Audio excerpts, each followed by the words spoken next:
नमस्कार मित्रांनो, मी गणेश पवार आपलं सर्वांचं स्वागत करतो आजच्या नवीन व्हिडिओमध्ये. Skill enhancement course SEC 1C and SEC 1D old G3 with effective form WEF 2021-2022. Title of the paper: Enhancing Employability Skill. Credit 3. हा स्किल एनहान्समेंट कोर्स हा G3चा पेपर TYBA स्पेशल इंग्लिशच्या विद्यार्थ्यांना आहे आणि त्याचं टायटल ऑफ द पेपर काय आहे तर enhancing employability skill. Employability skills वाढवण्यासाठी, वृद्धिंगत करण्यासाठी हा 3 क्रेडिटचा कोर्स आपण किंवा पेपर आपण शिकत असतो. त्यासाठी प्रिस्क्राईब टेक्स्ट आहे aspirations English for careers, board of editors, Orient Blackswan. Rational. TYBA students are on the threshold of their career. म्हणजे शेवटच्या टप्प्यावर असणारे TYBAचे जे विद्यार्थी आहेत त्यांच्या करिअरला एक नवीन वळण देण्याचं काम ह्या वर्षामध्ये होत असतं. Hence it is necessary to orient and prepare them for different careers they can join after graduation.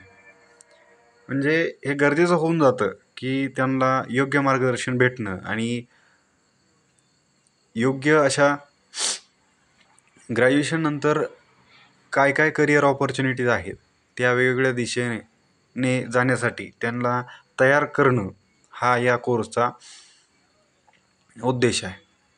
Considering the various career opportunities available to arts graduates, the syllabus aim at awareness raising, competence building and skill enhancement of the learners.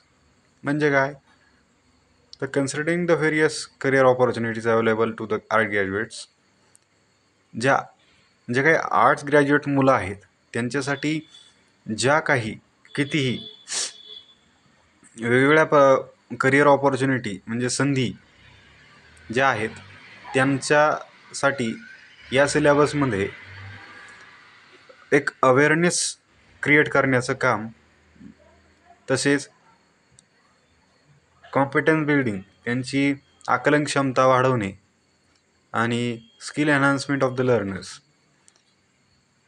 Art graduate झालेली करिअरमध्ये विविध संधी शोधून त्यांना पुढील आयुष्यासाठी जे काही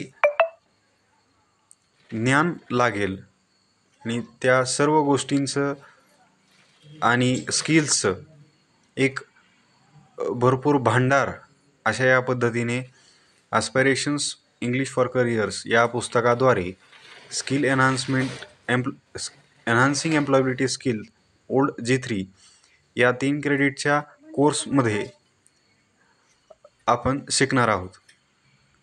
कोणकोणते स्किल्स आपण ॲक्वायर केले पाहिजेत आणि कशा प्रकारे आपली बौद्धिक क्षमता वाढवून आपण आर्ट ग्रॅज्युएट झाल्यानंतर कोणकोणत्या करिअर संधी शोधल्या पाहिजेत आणि त्या लायक बनलं पाहिजे की आपण ते काम करू. All the units in the book besides offering exposure to the use of English in different careers. जे काही बुक दिलेलं आहे ॲस्पायरेशन इंग्लिश फॉर करियर या बुकमध्ये वेगवेगळ्या प्रकारचे युनिट दिलेले आहेत आणि त्याचबरोबर इंग्लिशचा विविध क्षेत्रांमध्ये वापर आणि त्याला एक नवीन एक्सपोजर कशा प्रकारे आहे आणि त्याबद्दल आपण माहिती, त्याचबरोबर स्किल सेट कशा प्रकारे इंग्लिशच्या वापरामुळे आणि वापरासाठी आपण कोणकोणत्या गोष्टी करणं गरजेचं आहे ते आपण शिकणार आहोत. Are radically design to keep pace with the age of technology and to empower the learners from present as well as the upcoming career avenues. म्हणजेच काय तर येत्या काळामध्ये विविध टेक्नॉलॉजीचा हे जे युग आहे टेक्नॉलॉजीचं युग आहे आणि त्यामध्ये विद्यार्थ्यांना फक्त पुस्तकी ज्ञान असून चालणार नाही, तर त्याचबरोबर टेक्नॉलॉजीचा वापर, कम्प्युटरचं ज्ञान, विविध सॉफ्टवेअरचं ज्ञान,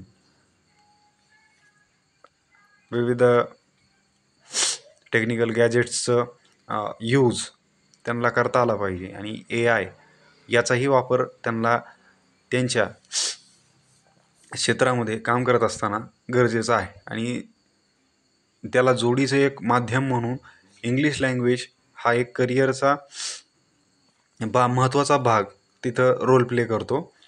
आणि त्यांना जे काही लर्नर्स आहेत त्यांना फक्त आणि फक्त आता चालूच्या घडीचेच नाही, तर येणाऱ्या पुढील भविष्यातील काही करिअरच्या संधी ज्या काही होतील, तयार होतील, त्यांची आधीच पॉसिबिलिटी लक्षात घेऊन त्या रस्त्याने जाण्यासाठी त्यांना योग्य मार्गदर्शन आणि तयारी करणे हे गरजेचं आहे. आणि हे सर्व काही या कोर्सच्या माध्यमातून आपण शिकणार आहोत. Course outcomes. After studying the paper successfully, the learners will able to first to get the awareness of career opportunities available to them.